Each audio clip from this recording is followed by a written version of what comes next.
On est ce soir avec David Alexandre qui est colistier sur notre liste Écologie positive et territoire dans le 4e arrondissement de Paris, dans la petite maison dans la cour.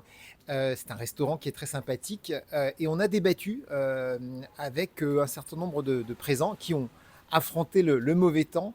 On a débattu sur une question qui est assez importante dans cette campagne électorale, qui est qu'est-ce qui fait qu'on est tous européens et qu'on se sent européens. Qu'est-ce qui fait point commun entre nous? Alors moi, je vais développer un point d'actualité. C'est que on est aujourd'hui agressé par la Russie. Je dis on volontairement parce que c'est les Ukrainiens, certes, qui sont agressés, mais en réalité, c'est les Européens qui sont agressés. C'est notre modèle démocratique qui est agressé. C'est nos valeurs, hein, qui ne sont pas celles de Vladimir Poutine. Il les combat d'ailleurs. Et face à cette agression, la France ne réussira pas à réagir toute seule. Il faut qu'on ait conscience que c'est l'Europe qui est attaquée et donc c'est l'Europe qu'il faut protéger. Et c'est ça qui doit nous réveiller et nous rappeler que nous sommes Européens et que nous avons dans ce continent qui nous est commun cette valeur qui nous porte et qui fait qu'il faut qu'on se défende. Et donc c'est aussi un point commun entre tous les Européens, c'est se défendre contre l'agression russe.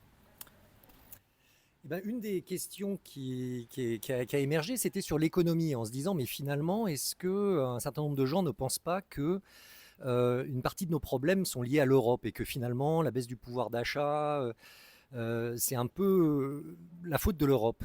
Et le débat a porté sur, oui, mais aussi, l'Europe, c'est aussi se reconnaître dans une certaine qualité de vie, un système social, et aussi de protection sociale, et aussi de se protéger d'une certaine manière de l'invasion de produits construits, fabriqués dans des mauvaises conditions, qui ne respectent pas les principes écologiques, sociaux, etc. Et que on est allé jusqu'à assumer une forme de protectionnisme européen, ou en tout cas de définir des valeurs pour nous protéger aussi économiquement. Et j'ai trouvé que c'était un développement intéressant de nos échanges.